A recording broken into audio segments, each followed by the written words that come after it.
네, 7월의 첫 거래일입니다. 7월 3일 하팀경제TV 시작하겠습니다. 여러분의 가장 사랑하는 방송, 개인 투자자를 가장 사랑하는 방송, 여러분의 특급 참모입니다. 자, 7월의 제목을 오랜만에 좀 긍정적으로 잡아봤는데요. 좀 상큼한 환경이다, 이런 말씀을 제가 했는데요. 우리 JM님 말씀처럼 참, 벌써 반년이 또 흘렀습니다. 하반기로 접었었는데요. 하지만 하반기로 접어드는 첫날 느껴지는 우리 6월의 무역 수지가 흑자로 돌아섰습니다. 이게 상당히 주식시장에는 긍정적으로 작용할 건데요. 왜냐? 외국인들은 두 가지 지표로 보면, 특히 단기 투자하는 외국인들은 첫째는 환율이고요.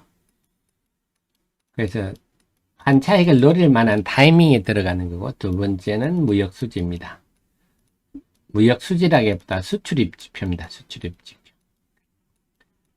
이것도 결국 환율에 영향을 주죠. 그래서 이 두 가지의 영향을 많이 받습니다.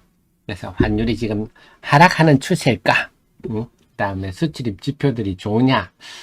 그런데 우리 수출이 지난 6월에는 542억 달러 수출하고 수입은 531억 달러. 그래서 11억 달러 흑자를, 무역 수지가 흑자를 보였다. 근데 제가 5월부터 뭔가 조짐이 다르다 말씀을 드렸죠. 그래서 제가 여러 지표들을 분석해 볼 때, 그동안에는 보면 우리가 가장 큰 이런 변수가 중국이었거든요. 중국에 대한 우리 무역 의존도가 19.5%로 줄어들었잖아요. 이건 뭐 줄이려고 줄은 게 아니고, 중국이 쪼그라들면서 중국 내의 문제 때문에 이런 일이 발생한다. 그 제가 말씀을 드렸고요. 우리나라 수출에서 가장 큰 품목이 반도체입니다. 반도체인데, 반도체가 아마 중국하고 홍콩을 하면 한 60% 정도 비중입니다. 이게 결국 중국이 세계 공장이기 때문에 그런 거거든요. 근데 중국이 지금 두 가지는 반도체 중에서도 이 반도체 중에서 한 40%가 이게 다 스마트폰 향입니다. 그게 구조적으로 좀 보이시죠? 그래서 우리 반도체가 일단 세계 공장인 중국으로 넘어가는데, 중국이 스마트폰을 제대로 생산이 감소해서 그런 거죠. 그래서 중국 내의 수요도 줄어들고, 두 번째는 중국에서 이제 스마트폰 생산이 이제 아이폰만 하더라도 인도 이런 데 넘어가잖아요. 그러니까 수출 생산량도 줄어들고, 그래서 중국의 스마트폰이 지금 25개월째 감소하고 있어요. 이런 것들이 이제 복합적으로 작용하고 있는 거죠. 그래서 이걸 보면 중국이 지금 경제가 어떤 상황인지 그냥 한눈에 알 수가 있는데요. 그래서 이런 요인들 때문에 반도체가 급감을 했고, 이렇게 급감을 했다. 우리가 반도체를 지금 감산한 건 IMF 이후로 처음인데요. 그 정도로 중국이 지금 생산이 급감하고 있다, 이렇게 보시면 되겠습니다.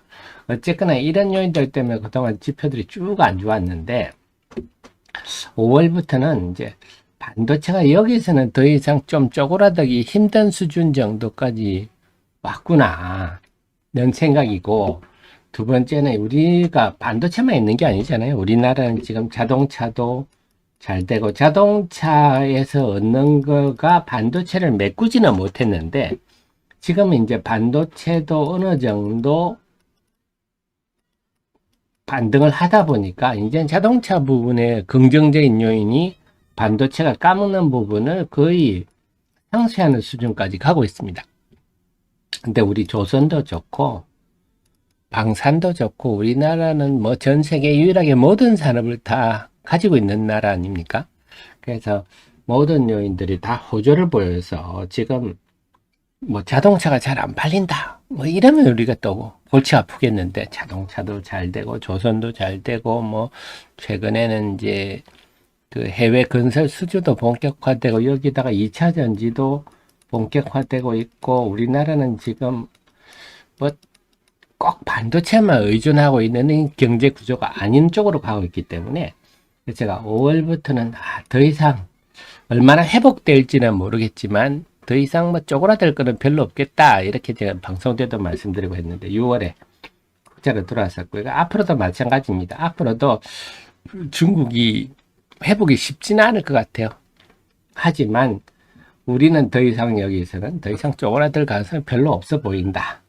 그래서 6월이 일시적 현상은 아닐 것 같고, 물론 여름에는 우리 휴가 시즌이 있어서 7, 8월에 조금 어떨지 모릅니다만, 그렇지만 이전과는 구조적으로 쪼그라드는 이전과는 다른 차원일 거다. 그래서 이 무역수지 흑자는 외국인 눈에는 상당히 긍정적으로 볼 가능성이 높습니다. 당연히 이게 환율 하락 요인이죠. 워낙 강세 요인이라는 겁니다.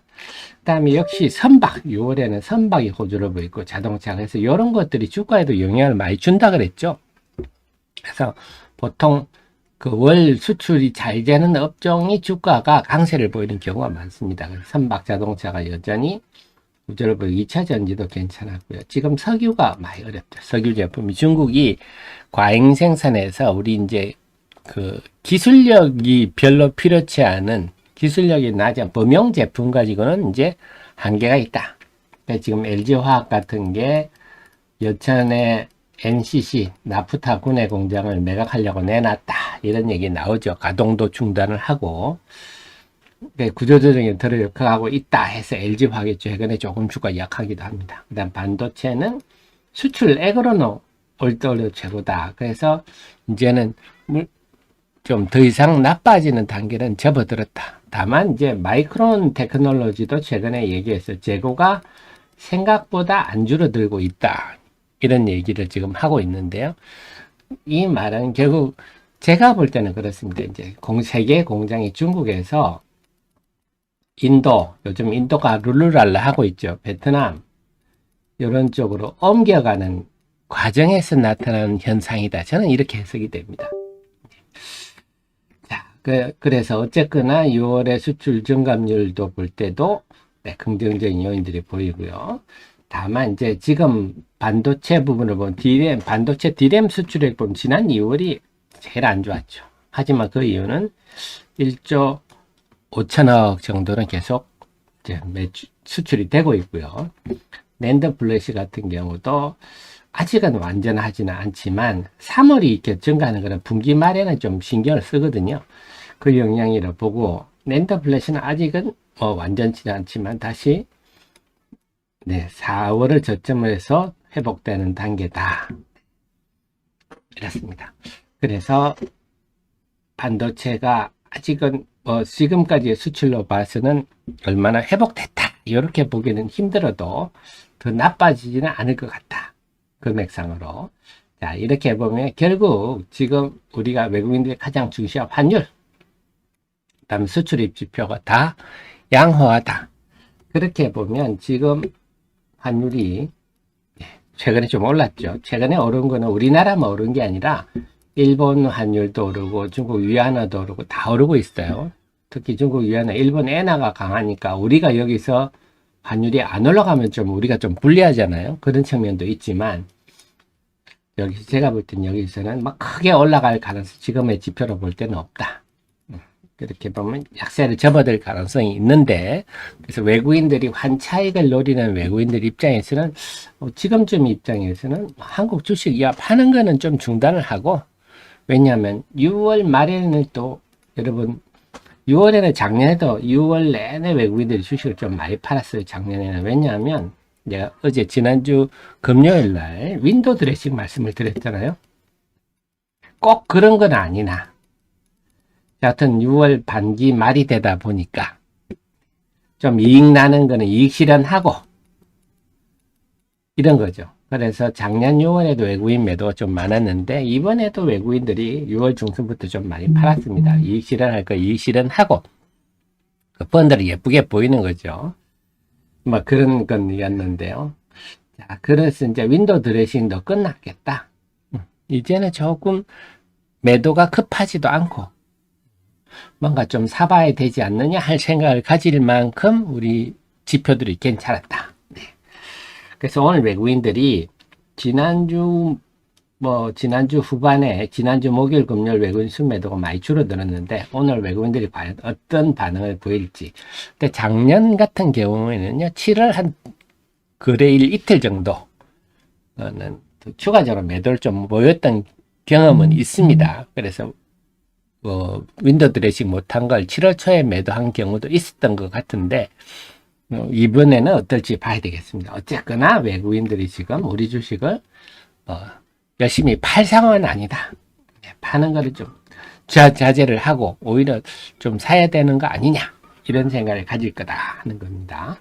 그 다음에 나스닥이 지난주에 강세를 보였어요. 나스닥 지난주에는 6월 마지막 날 1.5% 상승해가지고 올 들어 나스닥 상승률이 31.7%. 작년에는 참 상반기에 좀 수십 년 만에 기록적인 하락세를 보였는데 올해는 또 40년 만에 가장 큰 반기 상승률을 기록했네요. 참 주식시장이 널뛰기를 합니다. 이런 게 결국 우리 그 SNS라든지 인터넷이 발달을 하면서 굉장히 뭐가 반영이 돼도 빨리 되고 과격해지는 것 같아요. 그래서 오르면 확 올랐다가 빠지면 확 빠졌다가 또 우리 증시에 코로나 이후로 2030 세대들이 또 많이 들어오다 보니까 그들의 성향이 아무래도 젊으니까 과격한 측면이 있고요. 그런 것들이 주식시장에 나타나는 것 같아요. 그래서 상반기에 나스닥 상승률이 31.7%였다. 그런데 그 속에서 테슬라가 긍정적인, 뭐 다 올랐습니다. 전반적인 종목이 다 올랐습니다만 테슬라 같은 게 2, 4분기에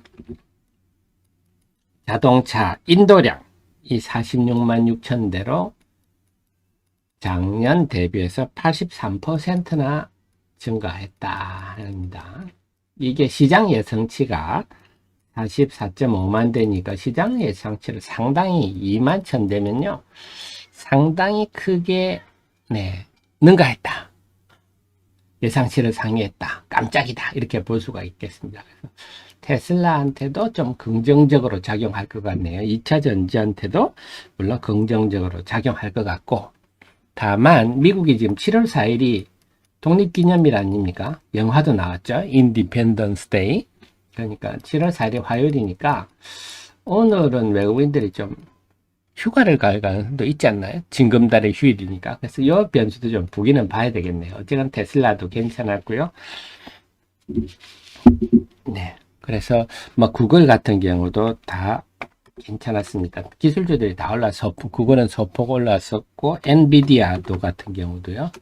3.6% 의미있게 좀 며칠 쉬다가 의미있게 강세를 보였습니다. 그래서 미국 증시도 상당히 고무적이었다. 그렇게 미국 증시가 상승한 원인은 이 배경도 괜찮았는데요. 그거는 PC 가격 지수. 자, 이게 개인 소비 지출 우선 지수만 봤더라도 가격 지수가 3.8% 상승, 시장 예상치가 4.3%였기 때문에 결국 인플레가 잡히는구나. 그러면 페드가 올해 지금 2회 연속 금리 올린다고 막 했는데 이 PC 지수는 항상 그 파월 의장이 제일 애용하는 지표 아닙니까? 이게 이렇게 되면 페드의 그 매파적 발언이 약화되겠구나. 금리 상승 기세가 꺾이겠구나. 이렇게 해석이 되는 거죠.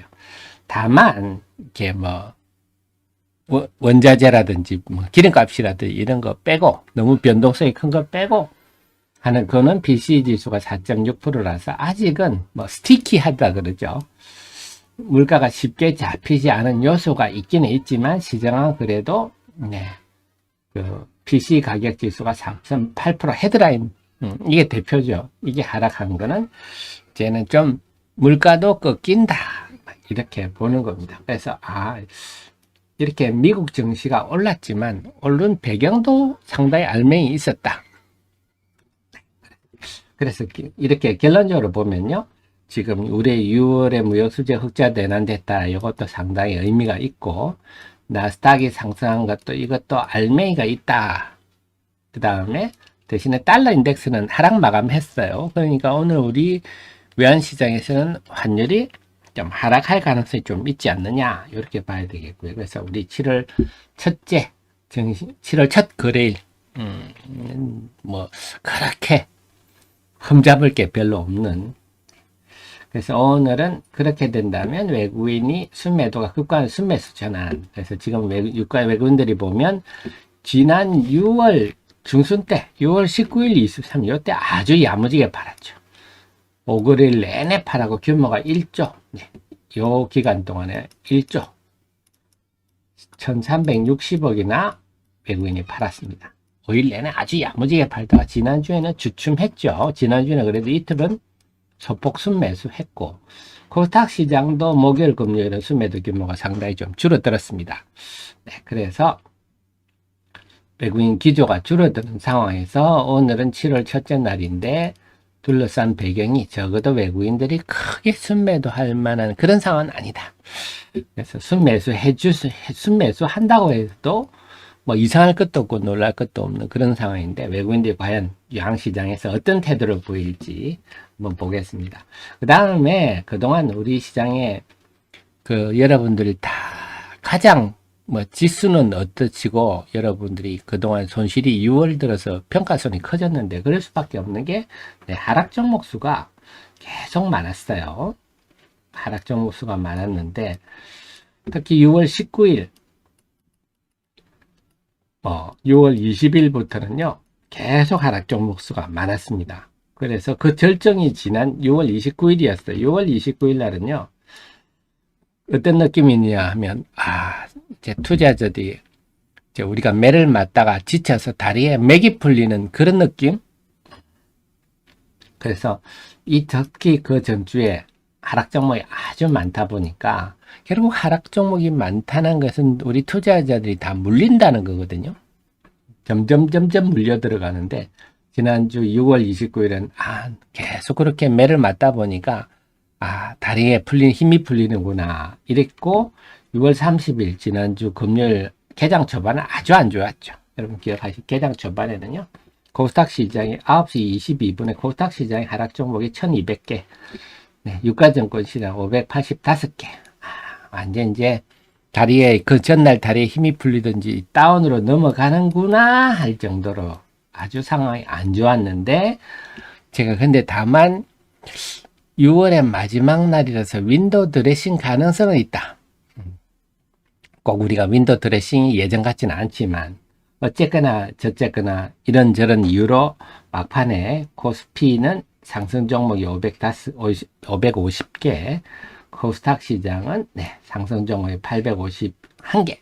그러니까 극적이라 봐야 되겠죠. 오전만 하더라도 다운 직전이었는데 오후장에는 다시 원기를 회복하는 흐름이 나타나서 이게 또 극적인 반전이었습니다. 그래서 만약에 지난주 금요일 날 개장 초 분위기가 장 막판까지 이어졌으면 정말 우울할 뻔했어요. 그 정도의 굉장히 심리적으로 안 좋은 상황인데 결국은 그 반전을 통해서 마무리 지었다. 이것도 굉장히 긍정적입니다. 그냥 투자 심리가 살아났다. 자, 그래서 다만 이렇게 고민이 되는 게 그겁니다. 투자 심리가 살아났는데 보니까 오후장에 돌았을 때 보니까 2차전지 쪽이 상당히 탄력을 보였어요. 그래서 결국 2차전지 쪽이 힘을 보이면서 상승 종목이 늘어나는 흐름이 나타났다. 그럼 지금 시장은 소부장 주도 아닙니까? 제가 계속 설명드렸지만 관련해서는 제가 또 여러분의 특급 참모가 카멜레온 같아서 지금 종목 리포트 보면 계속 반도체 관련주들을 쭉 계속 이렇게 쫙 리포트를 올려드리고 있습니다. 여러분들이 참고하시라고 궁금해 하실 것 같아서. 그래서 최근에 얘기되는 한미반도체, HPSP, 동진, 세미캠, 오러스 테크놀로지, DMC, 이오테크닉스, TSE, QNC 다 이 반도체 관련들이 집중적으로 제가 올려드리고 있거든요. 그 외에도 여러분들이 업종 테마 분석 보시면 테스트 소켓 관련주들, 후공정 장비 이런 것도 다 자료들을 올려드리고 있는데요. 네. 그래서 여러분 곁에는 계속 조언드리지만 여러분들은 웬만한 펀드 매니저보다 나으신 위치입니다. 이렇게 특급 잡모가 시장 흐름을 분석해 드리고 있기 때문에 자신감을 가지십시오. 그래서 지금 시장 흐름은 소부장들이 주도를 하고 있는데, 야, 지금은 지난주 금요일 보면, 야, 지금 소부장은 그동안 한 두 달 동안 올랐거든요. 소부장들 보면요. 네, 한미 반도체 같은 게 보면 3월 중순부터 오르고 특히 5월 중순부터 쭉 오르고 있지 않습니까? 한미 반도체가 지금 가장 소위 말하는 HBM3 이 메모리 반도체 덩어리죠. 그 엔비디아의 GPU 옆에 HBM 6개가 쫙 붙어 있습니다. 그래서 쫙 붙어서 GPU가 학습할 수 있도록 빨리 큰 용량을 빨리빨리 학습할 수 있도록 이런 시스템이 갖춰져 있는데 그 대표적인 수혜가 한미 반도체다. 뭐 이렇게 시중에 얘기가 되고 있어요. 자, 하여튼 지난 한 달여 두 달 동안에 아주 이런 후공정 관련주들이 크게 상승을 했죠. 그 외에 반도체 소부장들이 올랐는데요. 대신에 2차 전지 쪽은 그나마 에코풀은 다시 올랐습니다만 2차 전지는 대부분 4월 중순 정도를 고점으로 해서 전부 지금 조정받고 있어요. 2차 전지는. 그래서 이렇게 지난 한 두 달여간 소부장과 반도체가 서로 입장이 달랐는데 근데 지난주 금요일은 2차 전지가 고개를 들어서 이제는 그렇다면 우리가 고민이 되는 거 2차 전지냐 소부장이냐 소부장이 계속 가느냐 아니면 이제는 2차 전지가 다시 바통을 두고 받느냐 이건 좀 지켜봐야 되겠습니다. 그래서 지금은 따지고 보면 굉장히 이건 다 심리적 문제거든요. 심리적 문제. 아까 제가 말씀드렸지만 하반기에는 반도체가 회복될 거다. 이게 지금 다수 의견입니다. 다수 의견인데 아까 말씀드렸지만 D램이나 낸더 플래시는 아직 수출액으로 볼 때는 아직은 뚜렷하지 않다. 그리고 마이크론도 재고가 생각보다 빨리 안 줄고 있다. 이런 분위기라서 그 심리는 언제든지 또 바뀔 수도 있는 거예요. 일시적으로는, 단기적으로. 그리고 2차 전지도 지금 2차 전지에 특별한 악재는 없죠. 지금 봤을 때 테슬라도 인도량이 2분기 인도量최고다. 이런 식으로 나오기 때문에 2차 전지, 그러니까 지극히 심리적인 문제라서 과연 금요일 오후장의 변화가 어떻게 전개가 될지 2차 전지냐 소부장이냐 한번 봐야 될 것 같습니다. 그래서 그게 참 어려운 대목이다. 그래서 오늘 시장은요 한마디로 말씀드리면 첫째는 외국인이 크게 순매도할 환경이 아닌데 과연 외국인이 어떤 태도를 보이느냐. 다만 내일이 외국인들이 연휴라서 오늘 내일은 시장에 크게 평소보다는 개입을 안 할 가능성이 높아서 그게 좀 변수긴 한데 외국인이 그러면 과연 어떻게 반응하느냐. 순매도가 줄어드느냐. 순매수로 전환해주면 더 좋겠고 두 번째는 시장 내부에서는 2차 전지냐 아니면 소부장이냐. 주도주 싸움에서 좀 주도권을 누가 잡을 것인가. 요 두 개를 살펴보는 게 필요할 것 같습니다. 정리가 되셨죠? 그래서 오늘 조금 평소보다는 마음 편하게 주식시장을 좀 봐도 되겠다. 이렇게 봐야 됩니다. 자, 그 다음에, 파랑새님 자주 뵙겠습니다. 그리고 여러분 좋아요 까먹으신 분들은요, 좋아요 눌러주십시오. 그리고 오늘은 또 외환시장에서 우리 원화가 어떻게 되는지도 한번 보겠습니다. 지금 2분 남았네요. 개장까지 2분 남았습니다. 그래서 오늘 시장은 전체적으로 좀 기대를 하는데 과연 어느 쪽이 주도권을 잡으실 겁니까? 주도권의 향방, 주도주의 향방은 우리가 좀 지켜봐야 되겠다. 초부장이냐 아니면 2차 전지냐 이렇게 봐야 되겠습니다. 그리고 지난주 금요일날 중앙 DNM 보면서 또 여러분께 우리가 또 알아야 될 게 이 기간 지난주 초중반에 여기도 댓글이 많이 붙었지 않습니까? 중앙 DNM 빠져서 걱정입니다. 그때 제가 뭐라고 들었지? 우리가 그럴수록 기업을 공부하십시오. 다음에 신념대로 행동하십시오. 이 말은 우리는 머리로 투자해야 된다는 겁니다.